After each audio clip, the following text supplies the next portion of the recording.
for a few minutes. Again, for all of you that have already signed in, this is not under Chatham House rules. This is a meeting which is obviously is in the public domain, and we appreciate the time that Archie is taking. He's got a few other things on his mind these days, and appreciate the time that you're taking in joining us for this conversation. This discussion is in a series of discussions that we've had with influential figures in the climate change discussions internationally. We've had discussions with Skarste Zach, who's the Director General in the German Ministry of Environment, and a very long name after that, with Jake Worksman, who's the Chief Negotiator for the European Union, with Ambassador Khaled Abouleif, who's the Ambassador for and Head of Delegation of the Kingdom of Saudi Arabia.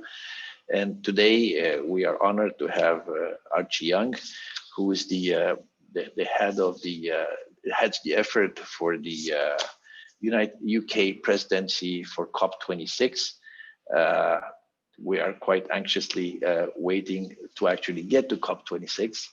It's been something that's been coming now and been waiting for it. Hopefully that by the time we'll actually, I've never been to Glasgow, so it's going to be a very interesting exercise to see how it is.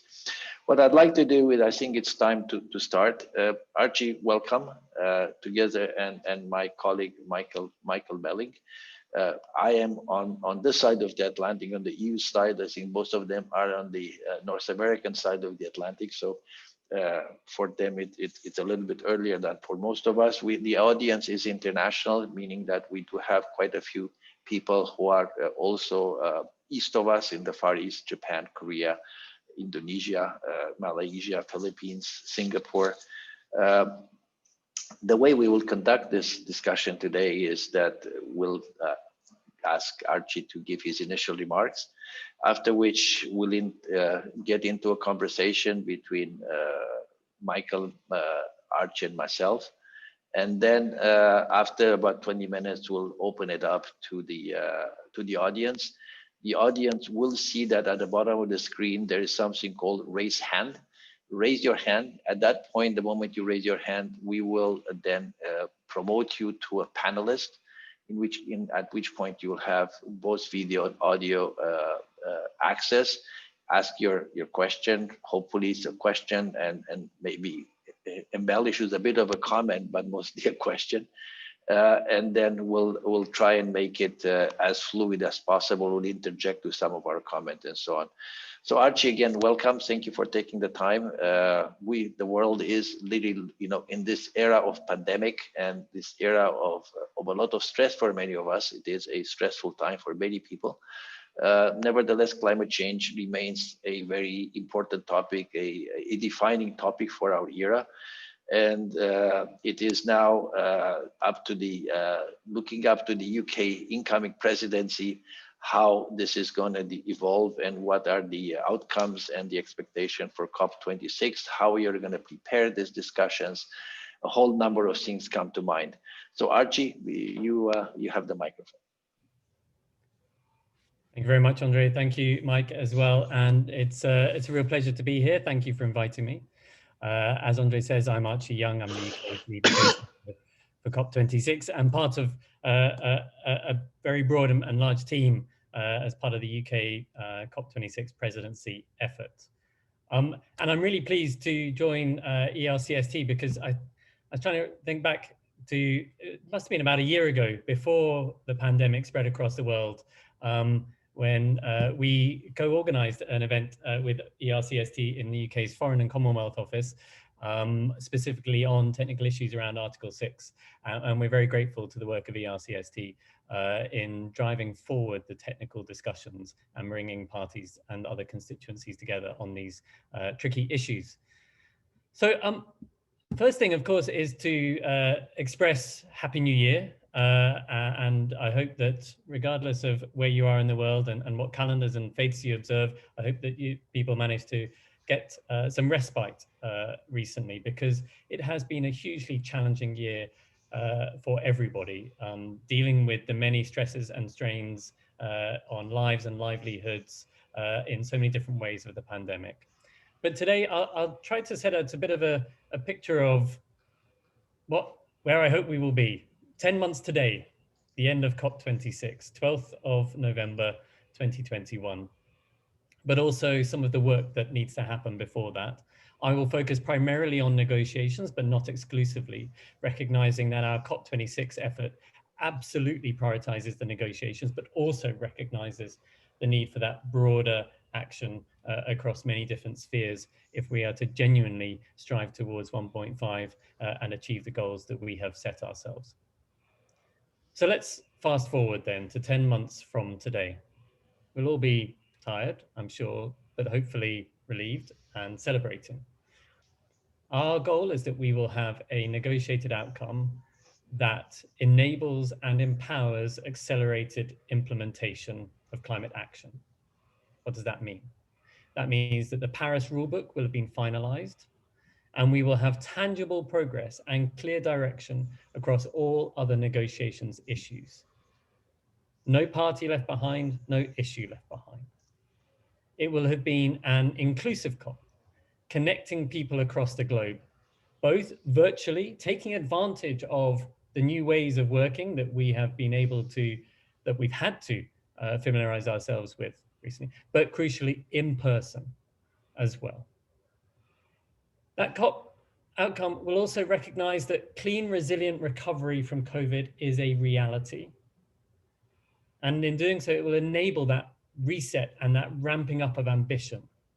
It will have driven tangible real-world action through our 5 COP campaigns, which are on adaptation and resilience, finance, nature, energy transition, and zero-emission vehicles. And countries will have come forward with new ambition ahead of the COP. And we've already seen much of that already, particularly through our Climate Ambition Summit late last year. We will have new NDCs, new commitments to net zero, articulated in long-term strategies, adaptation communications and plans, and finance commitments. And that will give the collective confidence that Paris can and will be implemented and its goals can and will be achieved.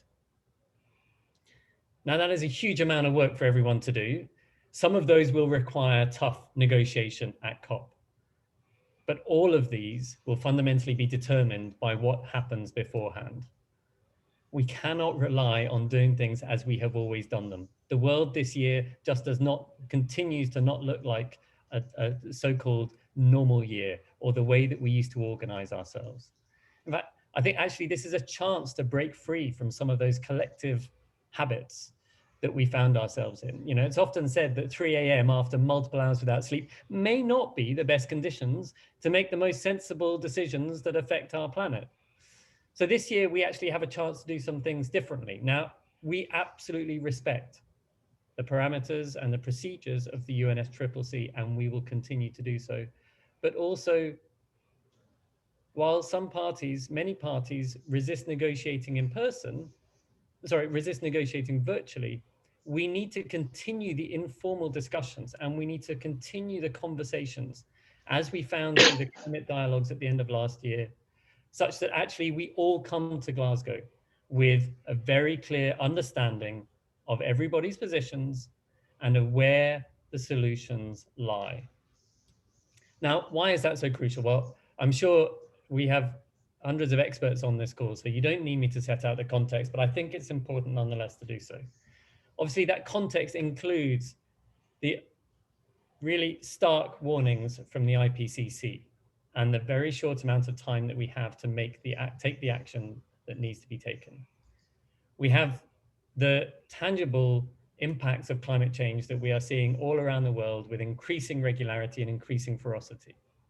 We have the incredibly strong and still growing citizen consciousness that is really forcing and shaming many, both individuals, but also parliaments and governments, to really test themselves as to what does highest possible ambition really mean and look like. We have the 5-year Paris ratchet, okay? So it's 6 years because of COVID, but it's still the Paris ratchet. That expectation on countries to come forward with new enhanced NDCs, And like I said, not just NDCs, but also the long-term strategies, adaptation communications, and finance commitments. We have Paris implementation starting, but with an incomplete rulebook. And that is why the completion of the rulebook has to be one of our priorities.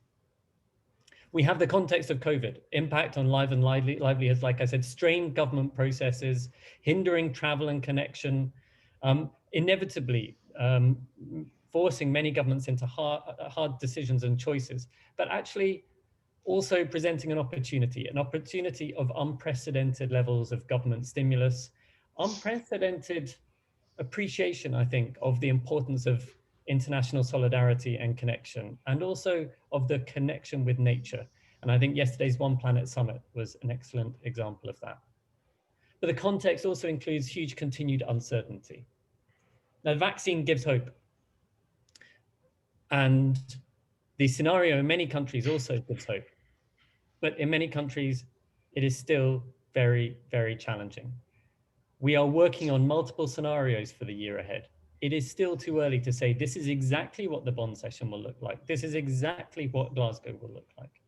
But rest assured, we are working very closely with the UNFCCC and other partners to try to make sure that we can give as much clarity as possible. We can set that direction, that everybody knows that we are still working to a COP in Glasgow in November, and that we are working to an intersessional as well. And we will put in place the stepping stones that will lead us there. But also, I think it's really important that everybody recognizes that that does not mean that people can simply rely on the process to lead us to an inevitable outcome. It's incumbent on everybody to do all that they can in the interim. So what have we been doing? And what will we do? Well, I think we have been really pushing progress across several different strands on national commitments, on negotiations, and on coalitions of non-state actors. And I think that three particular events that took place at the end of last year are an excellent example of those different strands. You had, at the beginning of November, you had the Race to Zero dialogues organized by the climate champions. Then at the end of November into early December, you had the UNFCCC climate dialogues, focusing on negotiation issues. And then mid-December, celebrating the 5th anniversary of the Paris Agreement, you had the Climate Ambition Summit. And I think what those did was they demonstrated the commitment, but also the progress on all of those different areas: national commitments, negotiations, and also the coalitions of other actors that are required for the transition that we want to see. Now, on negotiations in particular, I said I would focus more on that. I've already said about some of the need to set out some stepping stones and some of the uncertainty of the year ahead. But as I see it, we need to make progress through several different layers. And that will include, well, you've seen just a few days ago, our incoming COP president, our COP president designate, Alex Sharma, will be taking on this role full time. And I think you will see a ramping up of his engagement, both bilaterally, but also multilaterally. He intends to hold consultations with group chairs. In fact, first of those, I think, is happening tomorrow. And he really is determined that he will bring together actors at the political level for that political resolution that we need to see. Also, another layer is around amongst the heads of delegation. And in addition to the normal rhythm, we are also intending to hold, alongside Chile as the current COP presidency and in partnership with the SB chairs, monthly consultations with group chairs and heads of delegation on the key topics to create that forum for the conversations that need to take place, that sharing of views, such that we really do arrive at Glasgow with that better understanding, and also so that the extra work that might need to be taken forward by parties in between can be done so. The next layer is really the technical work. And a lot of that technical work will be led by the SB chairs, and they are absolutely committed. They are drawing up their plans for the year ahead as to how they will make progress on all of their issues through to Glasgow. And then there's the informal technical work through all the different organizations, including ERCST, to enable different types of conversations and spaces where parties and other constituencies can come together to really hammer out some of the detail in a non-negotiating space, and really, ask some of the basic questions and find that way forward. And then the fifth layer is actually how we can take advantage of all of the other fora and events and campaigns that are taking place, which, though not specifically UNFCCC, are inevitably relevant to UNFCCC.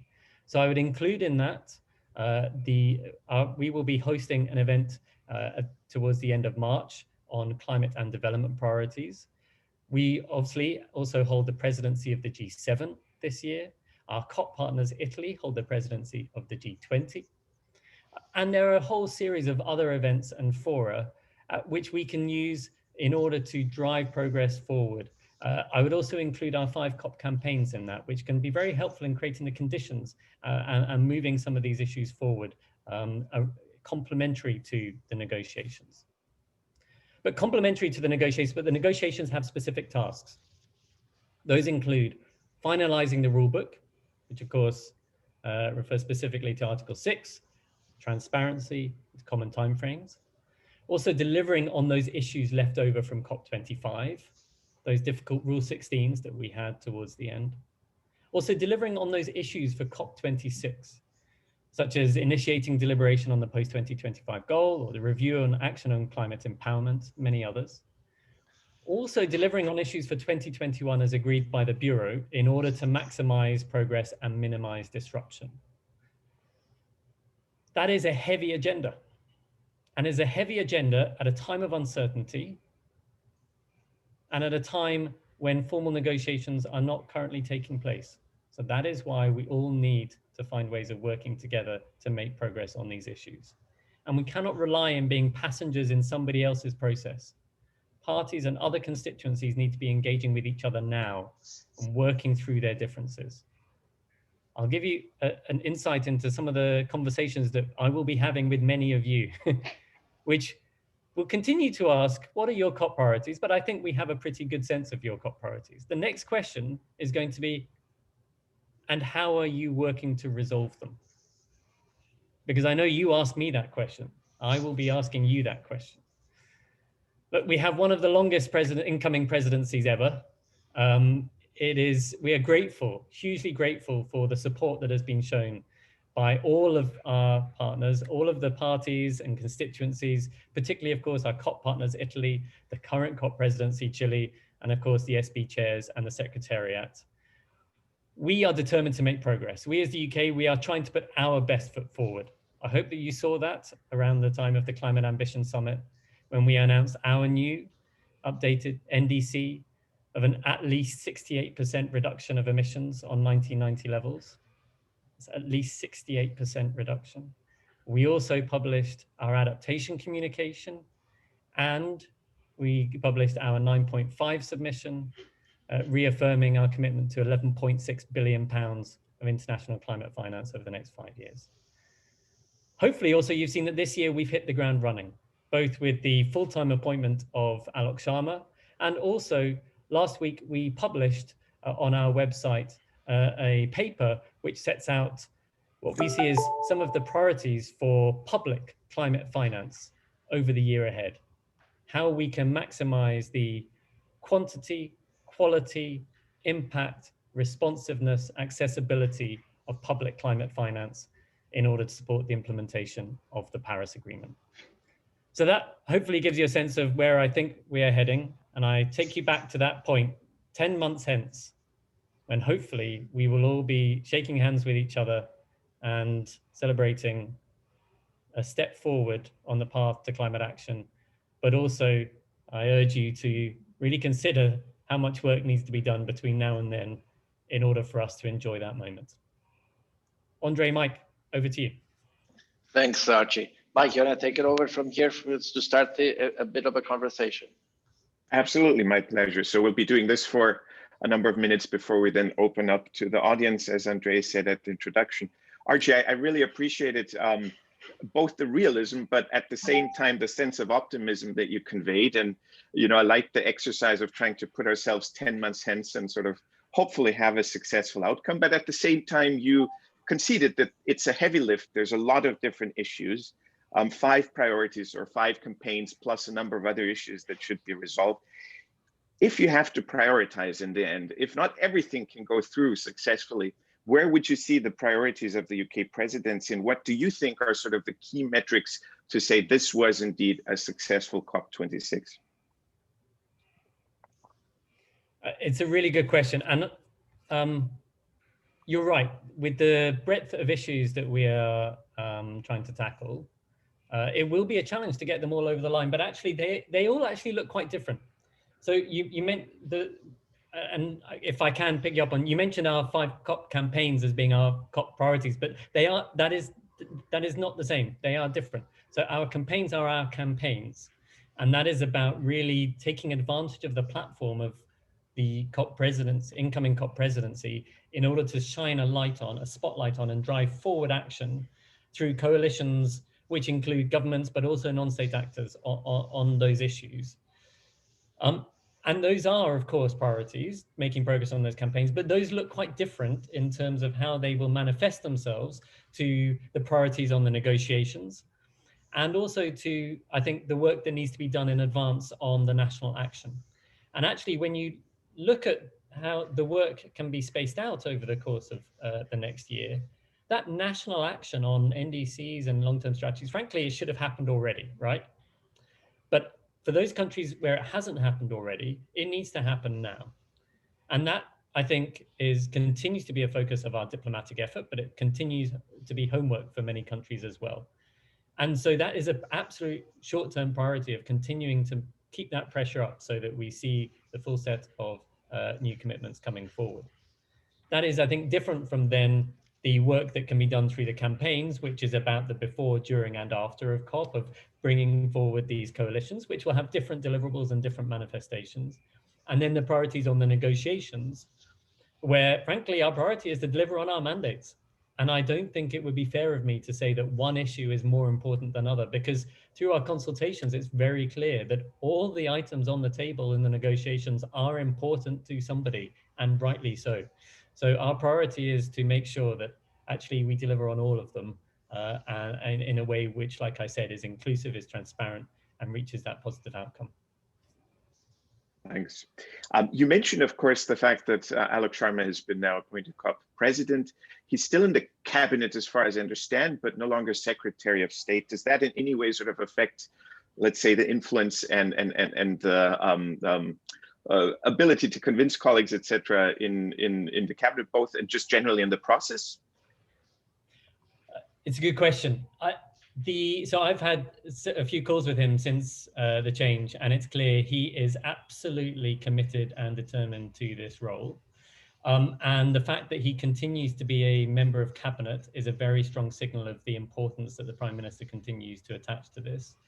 And in his previous role as Secretary of State for Business, Energy and Industrial Strategy, he was responsible for all of our he was responsible for much of our climate change work, our energy work, but also crucially supporting all of British businesses through one of the most challenging times that they have seen given the pandemic. So actually what this, I think, will enable him to do is focus full time on the COP effort, give it the attention that it needs, but also the new Secretary of State for Business, Energy and Industrial Strategy is Kwasi Kwarteng, who was previously a Minister of State working with Alok Sharma. So they are very closely related. And also Anne-Marie Trevelyan, who is our COP champion on adaptation and resilience. She has become a Minister of State in BEIS as well. So I think those institutional links with departments are still very strong. Archie, you have assembled, I don't know all the details, but from what we hear, quite a substantive in terms of the number of people, but also in the expertise. Now, this is, UK has been working as part of the EU delegation for as long as I know you and many of your former colleagues, this is the first COP that you're doing as UK.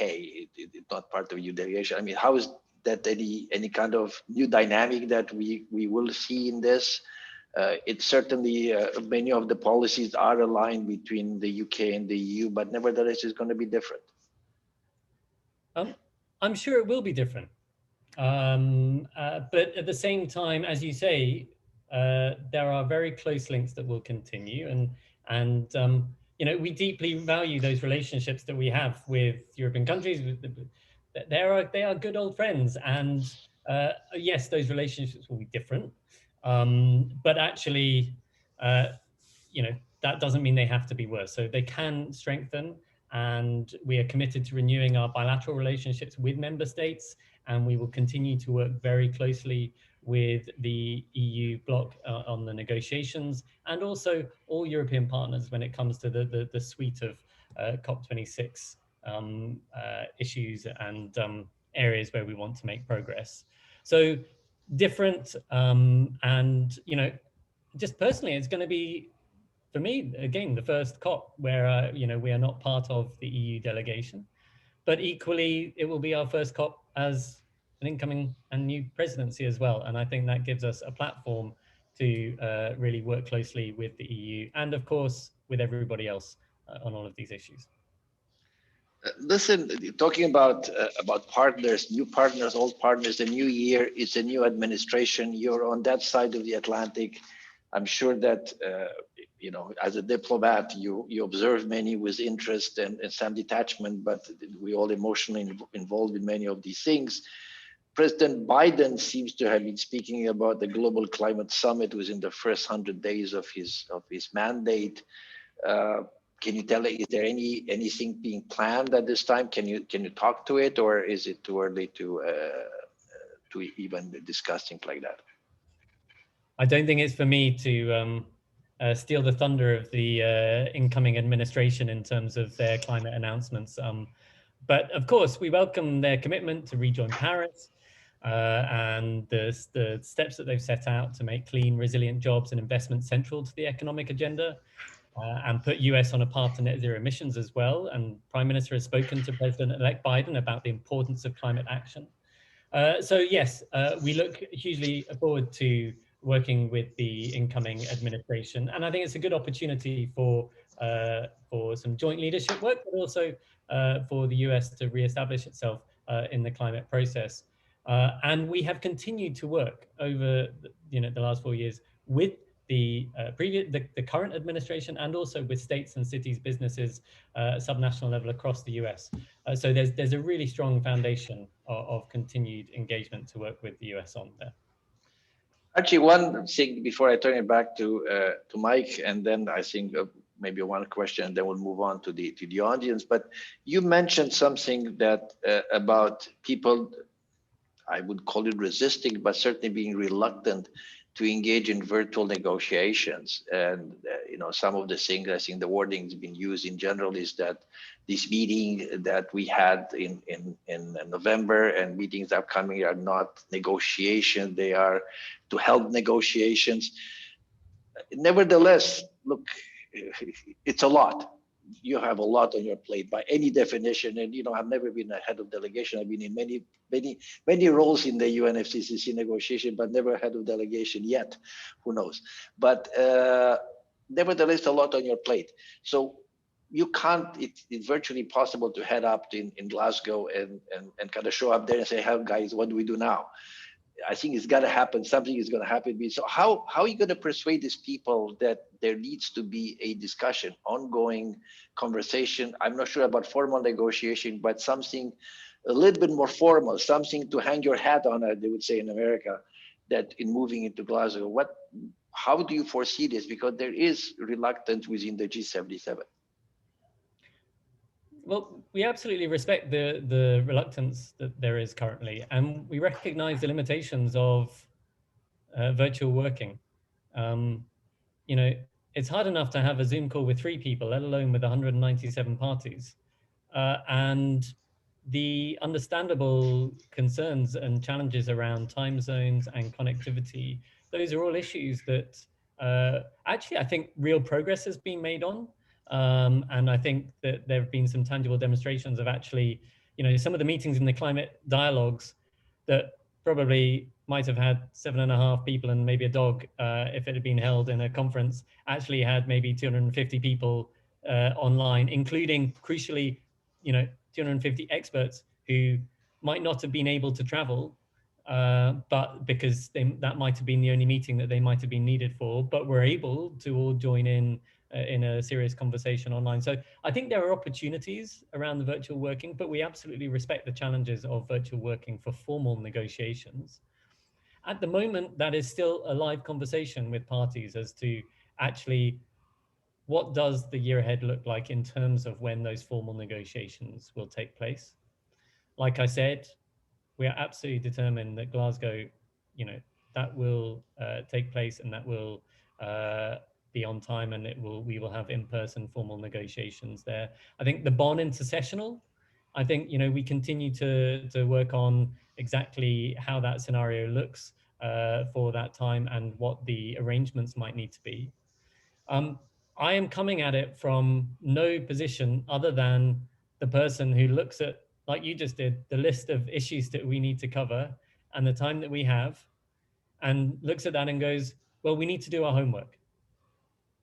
And from a presidency perspective, we need to do our homework while respecting very clearly the concerns and the desires of parties. It's a party-driven process. So we will respect that, but equally, we will urge and encourage that we need to get as much done as we possibly can.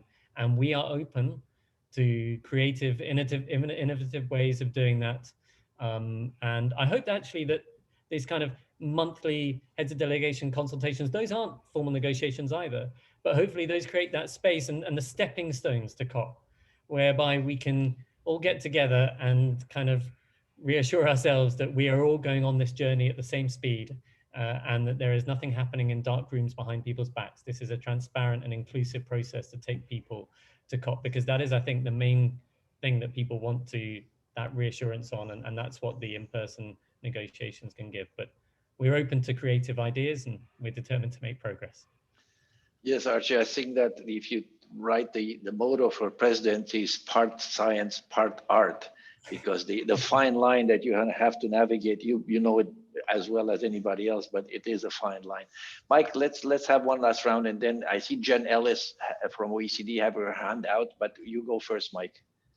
All right, thank you. I'd have a question about finance. Archie, you mentioned a white paper.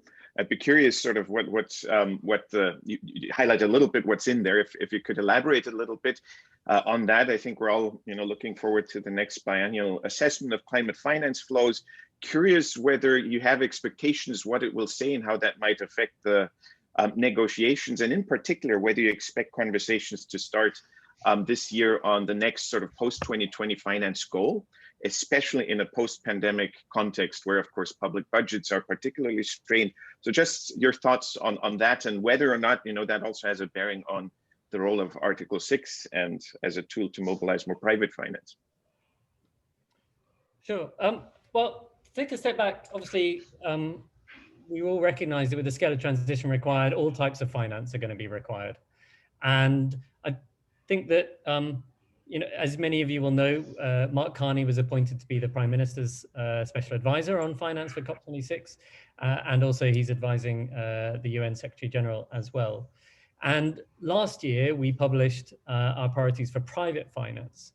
And Mark Carney and others have been very clear on the priorities around that and the need to really push, whether it is on the task force on climate-related finance disclosure or whether it's on risk and return, all the different elements that are required to get that financial capital flowing and financial investment flowing.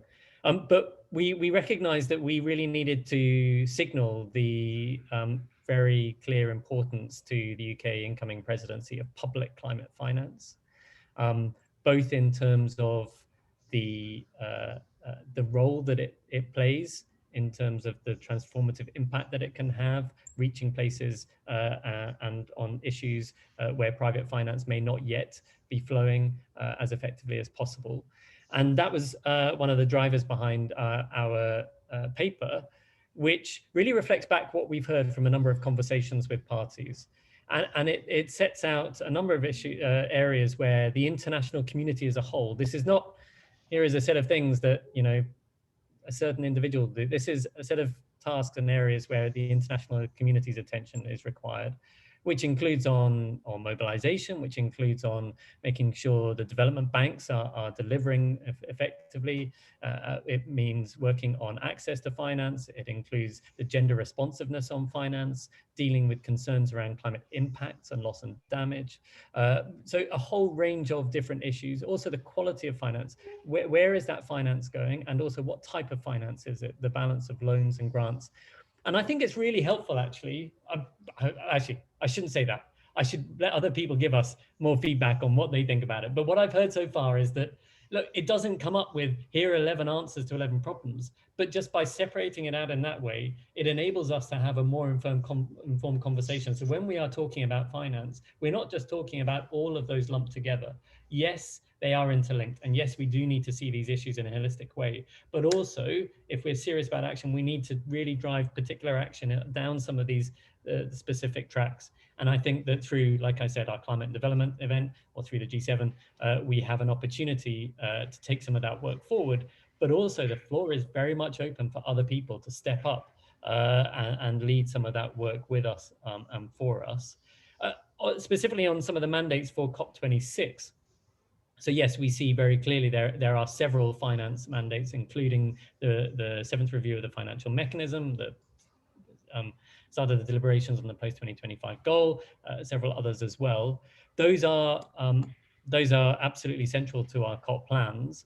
But what strikes me about working on those issues is there is the negotiation track, which absolutely needs to be taken forward. But so much of the conversation in that negotiation track is actually going to be informed by whether collectively we are able to make progress on those priorities. So, you know, because that's the real world situation that the negotiations are trying to resolve. The negotiations are not an island in themselves. So I would very much see the negotiations as being the sharp end, the hard end of how do we articulate, bring parties together through a formal multilateral process to articulate in text the way forward. But actually that way forward should be informed by that wider suite of actions. Very well. Jane Ellis from OECD. Probably you may know Jane yourself. Archie, I'm sure she's, you know, if we don't know her, we haven't been in this business. So Jane. Thank you very much. Well, so thank you, Andre, for organizing this, and Archie and Michael for your input so far. So I was really encouraged to hear that that you're determined to make progress and in a transparent and inclusive manner. So I have a question about the technical work that you want to move forward under the SBs. So we heard after the climate dialogues that the SB chairs are planning events. And of course, you know, OECD, IEA and the Climate Change Expert Group, we're continuing the work, the informal technical work, as you mentioned, on relevant issues in relating to Article 6 and Article 13. But so in terms of the SB events, do you know like how many events are going to take place, what the events are going to focus on, when they're going to take place, and how they can be done in an inclusive and transparent manner, including for IGOs, which is important for us because we don't have a constituency focal point. We're one of the few. Thank you very much. Thanks, Jane. And we'll take two at a time, if that's okay, Archie. Ora Stinkinen, Ora, if you want to introduce yourself, just to make sure that everybody knows. Sure. So I'm Ora Stinkinen, Senior Advisor at the Finnish Innovation Fund, Sitra. Thank you very much for the presentation and the event as a whole. Archie Young, you, I think, rightly identified getting better and more NDCs as one of the key tasks ahead of us. I wonder if you can unpack that issue a bit, speaking from both the perspective of the presidency and what are the tools you might have as the presidency to get the ball rolling a bit faster, and perhaps more broadly, what the international community can do to incentivize parties to do more. Archie, over to you. Sure, thank you. Thanks, Jane, and thanks to the OECD for the work that you do on some of those, which is really helpful in bringing parties together, like I said. I'm afraid I'm not in a position here today to preempt my dear colleagues Marianne and Tosi with their plans for how they will take forward each of the SB tracks. But what I would reassure you is actually, and hopefully this was clear in the way that the climate dialogues were put together, was on your point about inclusiveness, Marianne and Tosi were very clear in working with the Secretariat about the importance of learning some of the lessons from the June dialogues, June momentum, but also of how we can use the opportunity of these virtual conversations to make them as inclusive as possible. We've all been working very closely with the Secretariat to come up with creative solutions, whether that is how to unlock the UN offices late at night so that people can attend meetings with a secure internet connection, or getting prepaid cards so that people can dial into meetings without, suffering personal expense, or whether it's simply the timing of those meetings and making sure that they're not always scheduled at a particular time, which might, prioritize, certain parts of the world over others. So I can reassure you that they are absolutely determined to take that work forward in an inclusive way, and they were very much leading the work on that. But in terms of their specific plans, I think that's for them to set out their plans for the way forward. But suffice to say, we've already been meeting with them this year and meeting with them again tomorrow. So we're in regular close contact. It's very much a joint effort. On NDCs, Oras, thank you for your question. I think I was really interested to see some of the responses to the Climate Ambition Summit. I'd be interested in your take actually as well, because there were some who pointed to, given the year that 2020 was, actually they pointed to the NDCs and other commitments. Like I said, it's not just NDCs, it's NDCs, long-term strategies, adaptation communications, and also for donors, the finance commitments as well, and 9.5 submissions. There was several who were actually pleasantly surprised, I think, given the year that 2020 was, that the number of countries, the percentage of global emissions, and the scale of ambition that many showed. I think I'm right in saying that in terms of net zero commitments, if you include the incoming US administration, you're looking at about 2/3 of the world's population and GDP. So that's positive compared to where we were. In fact, somebody said to me on a call just towards the end of last year, they said, look, 2020, I won't use the expletive that they used, but basically they described 2020 as a pretty difficult year. And they kind of said that it was looking pretty bad on climate, but actually, when you add up all that had been done in terms of the way that the work had continued through the process, the constituted body still delivering, mandated events still being fulfilled, the number of NDCs and net zero commitments, that, there was something to build on. There were clear foundations to build on for 2021. What does that look like? What does building on it look like? Well, obviously, there is a new administration starting shortly, and we will be expecting a new NDC, a new ambitious NDC from them, and we'll be speaking to them very persuasively, hopefully, on that.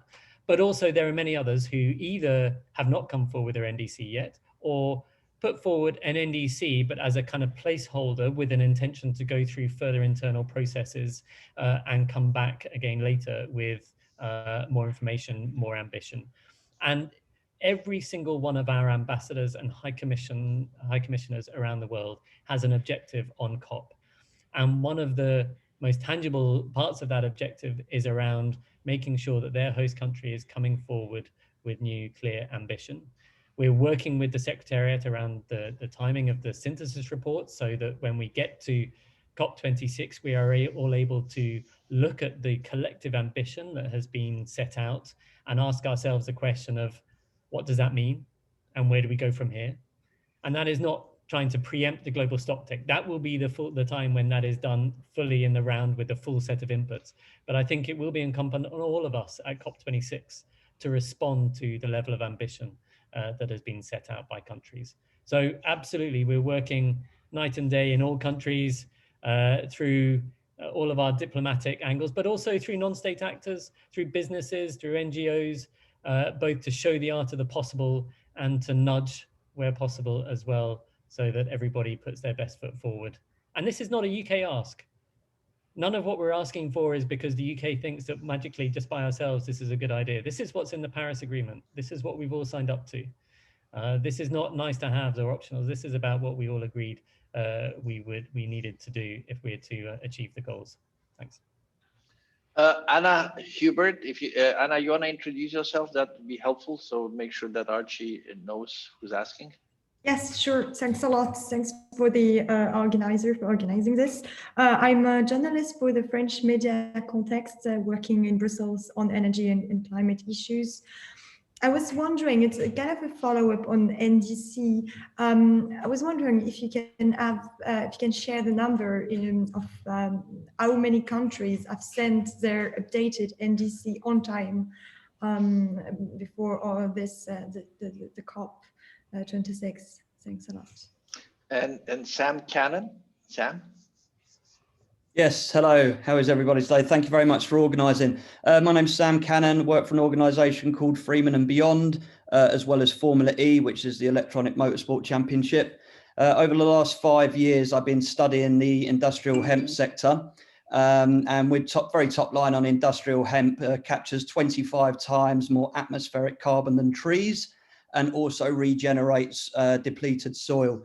So big question, we have something underneath our noses, which, you know, an industry that is growing and can tackle multiple environmental and humanitarian issues that we have on the planet right now. So, you know, when will the UK government and other, you know, global governments recognise hemp as an essential resource to tackle climate change?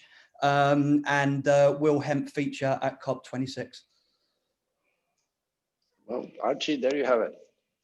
Thank you, Anna. Thank you, Sam. So, Anna, I should have that figure of the number of NDCs on time in front of me. I don't, I'm afraid. And I was tempted to try and scroll through my inbox to try and find it and look like I had it to my fingers, but I don't. But I'm sure that we will put it on our website, or it'll be on the Climate Ambition Alliance, or I'm sure we can get our hands on it. Apologies that I don't have that to date. But can I just say, in terms of those who did submit on time, it was really impressive to see how many of those came from small island developing states or least developed countries, because actually, given the impact that the pandemic has had on everybody around the world, but in many of those cases, the really severe impact that it had on their government systems, the fact that they still prioritized producing an NDC by the deadline is, I think, hugely impressive and a lesson to us all.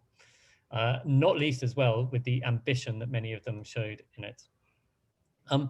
Sam, on your question about industrial hemp, I must confess, I am not familiar with industrial hemp. So I find that fascinating to hear your analysis about the potential of it. As you know, UK government policy, we are driven by the science. So I am sure that I will, after this, I'll look to see what the Committee on Climate Change and what our other scientific advisors have said about the potential of this.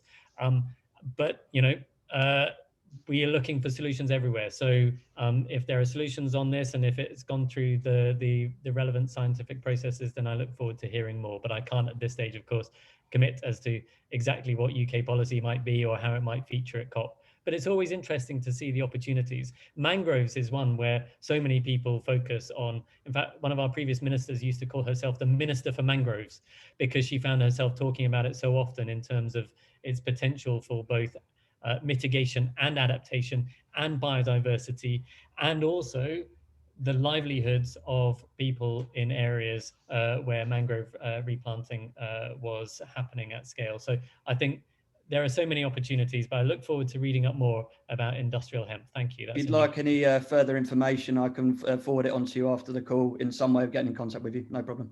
Thank you, Sam. Thank you. Archie, I have a question, because you mentioned something that I should have remembered, but I didn't.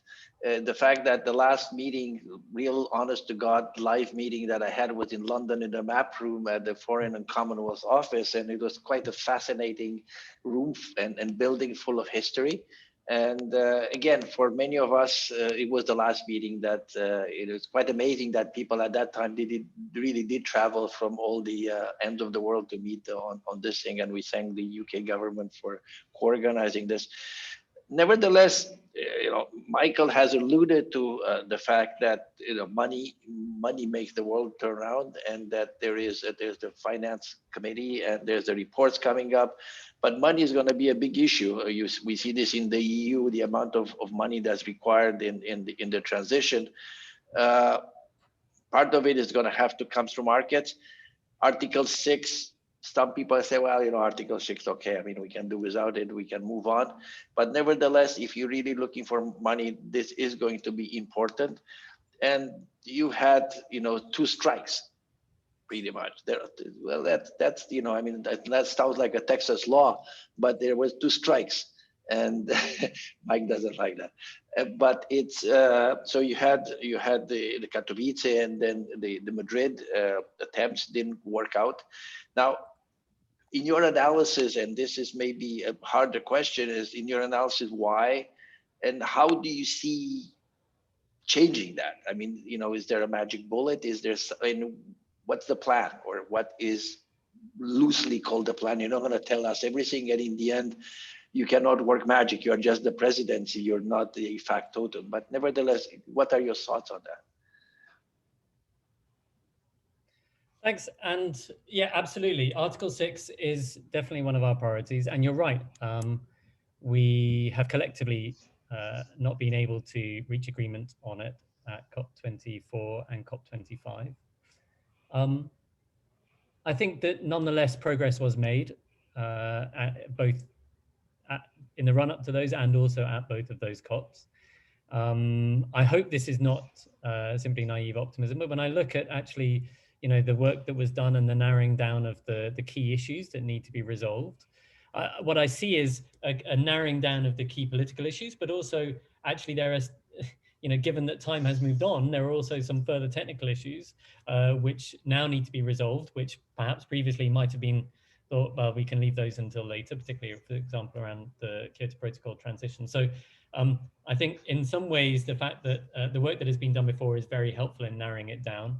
Through our consultations with many parties, I mean, you know this better than most, but you know, many people refer to the 3 key political issues being how you account for transfers from the centralized mechanism, the transition or not of pre-2020 units from the Kyoto Protocol, and the share of proceeds for adaptation.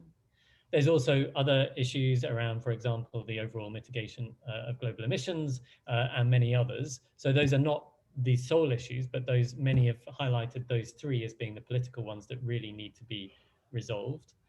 And in resolving these, we're very keen to work very closely with Tosi as the SB chair, recognizing his clear authority in leading parties to resolution on these issues. And that plan, I think, looks like a combination of continuing the technical work, both the technical work through organizations like yourself, but also technical work through the work that Tosi will convene, but also really trying to use our political platform to bring parties together, whether that is at head of delegation level, but also at ministerial level, such that I don't think we cannot rely that somehow, like I said in the opening gambit, that somehow this will magically fall together and come together at the last minute of COP. Actually, I think this is political work that needs to be discussed early and it needs to be taken forward. And these are not simple issues. If they were, we would have resolved them by now. So I think it does need that clear political attention.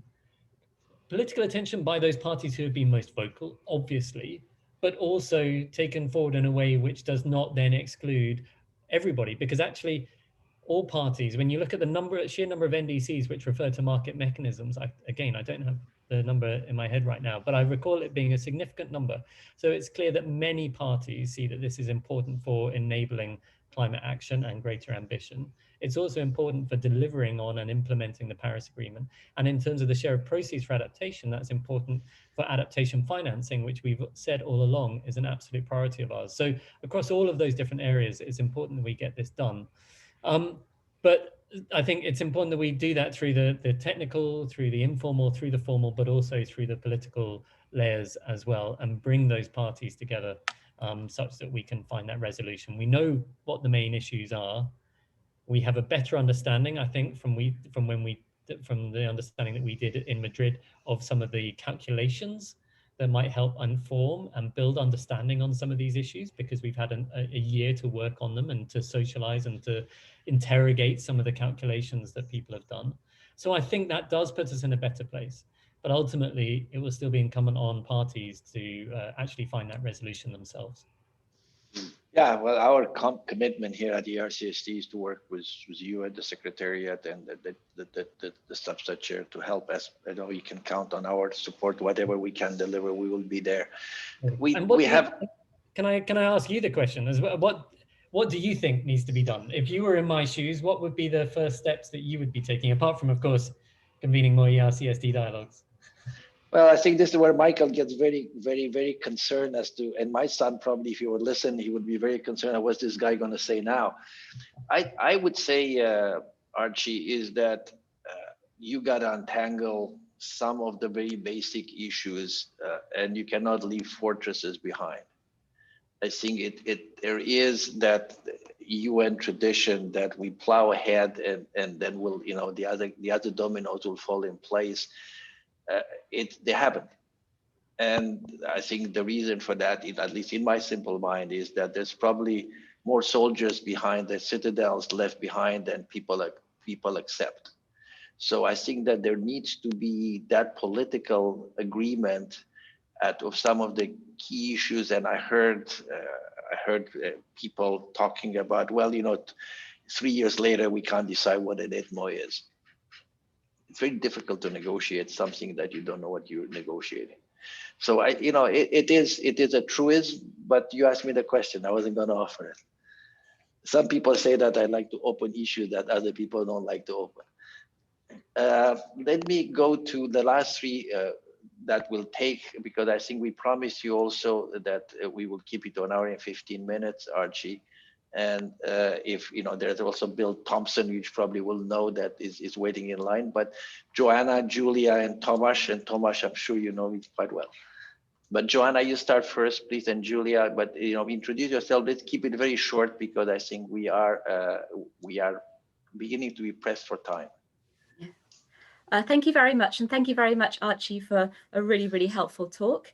My name is Joanna de Pledge. I'm based at University of Cambridge, and I've been following the negotiations since COP2. So Archie, you've rightly talked about the UK presidency focus as being on fulfilling the official mandates for COP26, and that's certainly right and proper. But as we all know, every COP tends to have its headline or umbrella decision. I'm thinking here of the, slightly ill-fated Chile Madrid time for action, the Fiji momentum for implementation, the Bali action plan. And these umbrella decisions tend to be a vehicle for locking in high-level overall political commitment. So going beyond the details of Article 6 and whatever. And I'm wondering, what are your thoughts on what a possible Glasgow Declaration or Glasgow Mandate or Glasgow Action Plan might look like? Thank you, Joanna. Julia? Hello, I hope you can hear me well. Thanks for giving me the floor. So my name is Julia Bedini. I'm a reporter with MLEX based in Brussels. And here in Brussels, there are a lot of discussions going on around EU plans to introduce a carbon border adjustment mechanism. So I was wondering, Mr. Young, if you expect this topic to be brought up at the COP26, possibly with reference to discussions and negotiations around Article 6, and also whether you see this plan as a risk, whether there's a risk that this EU plan could undermine the overall sentiment around international climate negotiations. Thank you very much. Archie, Julia has saved me the pain of asking a also touchy question, but I'm also always fascinated by why people connect this to Article 6 and not to response measures. I never quite understood that, but I mean, I'm sure there's a reason for that. But Tomasz, maybe you have to say something about that. And I don't think I need to introduce you to Tomasz and Tomasz to you, Archie. You are muted, Tomasz, yes. Yeah, I have unmuted myself. Hello, everybody. Very good to see you, Archie.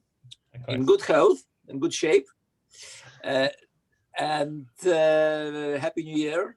And we all need a lot of luck this year if we want to have the COP26 really successful. Firstly, it has to happen. Secondly, be successful.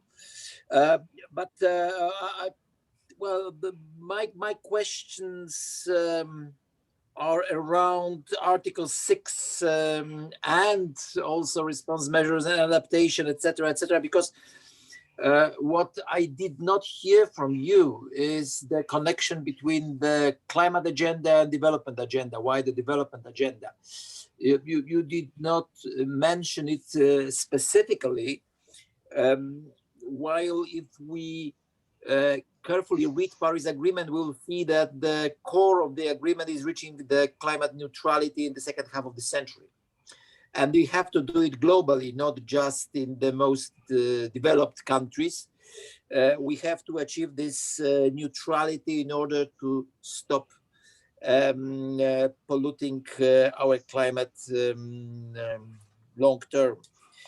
And therefore, it is quite worrying for me when I hear that we still need some technical work to be done on Article 6, and Andre rightly mentioned the ITMOS, and there are many other issues that we can discuss. And since the very beginning of this discussion about Article 6, just after Paris, I can remember first conversations about which register will going to take note of all these transactions, etc., etc., etc. So it starts reminding me the situation of RED Plus discussion ahead of Warsaw COP, which ended up in political solution.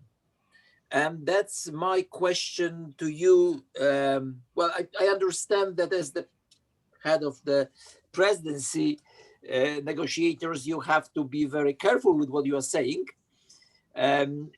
But we may need political solution, because I don't really see how the technical experts can reach the agreement that on the issues that they did not even manage to define.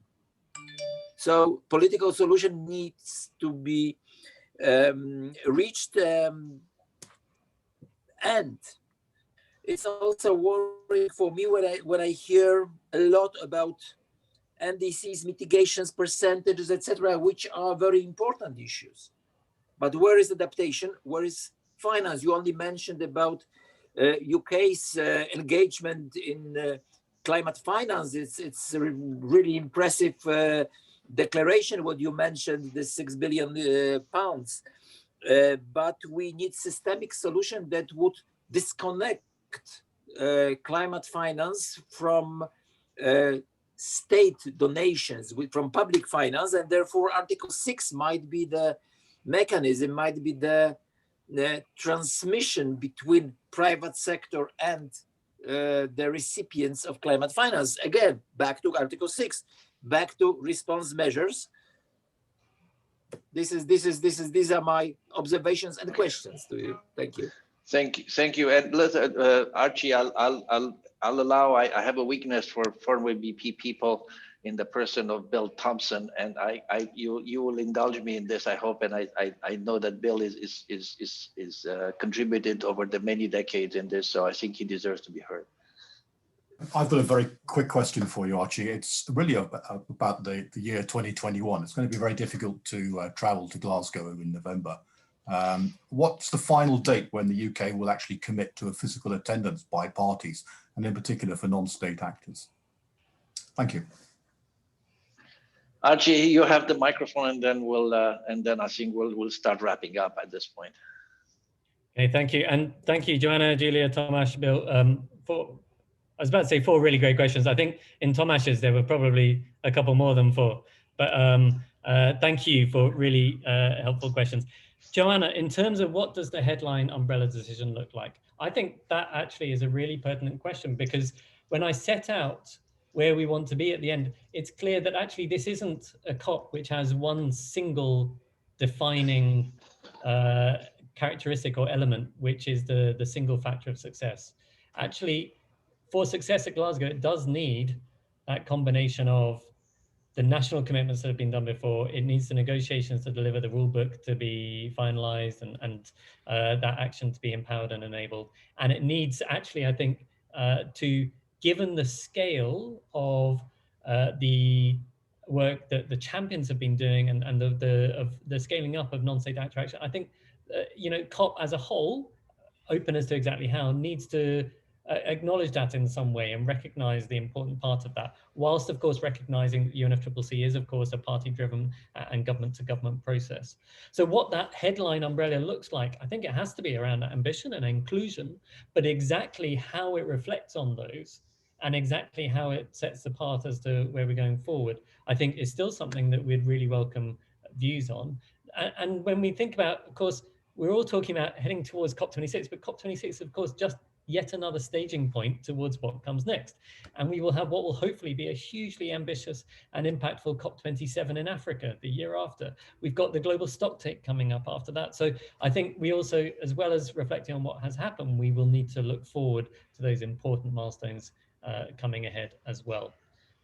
Julia, on carbon border adjustment mechanisms, that's very timely. Obviously, we recognize the importance of addressing the risk of carbon leakage. And I must confess, as I see it, I think more work is needed to understand exactly how the proposed mechanisms would be implemented and assess how that would work with WTO rules, but also what the implications might be for the various different elements of the UNFCCC agenda. Obviously, you know, we've seen that the EU has said that that is part of its response. I think we're also keen to see how, with more and more countries committing to greater climate ambition, far more, you know, this suite of net zero announcements that we had, actually, what does that mean for the risks around carbon leakage? And therefore the role of these different mechanisms. So we look forward to learning more about how that might operate and also working with parties to understand how that might or might not be of interest and how it might feature in some of the in some of the other negotiation issues. Tomasz, you mentioned Article 6, response measures, adaptation, and the relationship between them and seeing them as part of a broader climate and development agenda. And I couldn't agree more. And that's precisely why we are holding an event at the end of the first quarter, which is a climate and development focused event. Now, of course, that can't tackle every single issue, but it's the purpose of that is very much to really shine a spotlight on and drive forward these interlinked issues. Your point about Article 6 reminding you of Red and Warsaw prompts me that I will probably have a follow-up conversation with you to learn some of the lessons from that, and because we are always looking for precedent, always looking for insights and experience from people who have dealt with these before. One point that you mentioned about that I had focused on NDCs, I hope that wasn't the case. And apologies if that was the implication or that was what you inferred, because we have been very clear, ambition to us is not just about mitigation. Ambition is about ambition on mitigation, adaptation, and finance.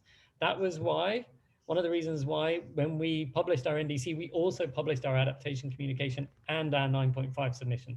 The three go hand in hand, and why the Climate Ambition Summit was designed specifically such that we welcomed, and in the letter that went to countries, you know, asking for expressions of interest and who wanted to participate, explicitly said on mitigation, adaptation, or finance. So we are absolutely determined to take forward across all three.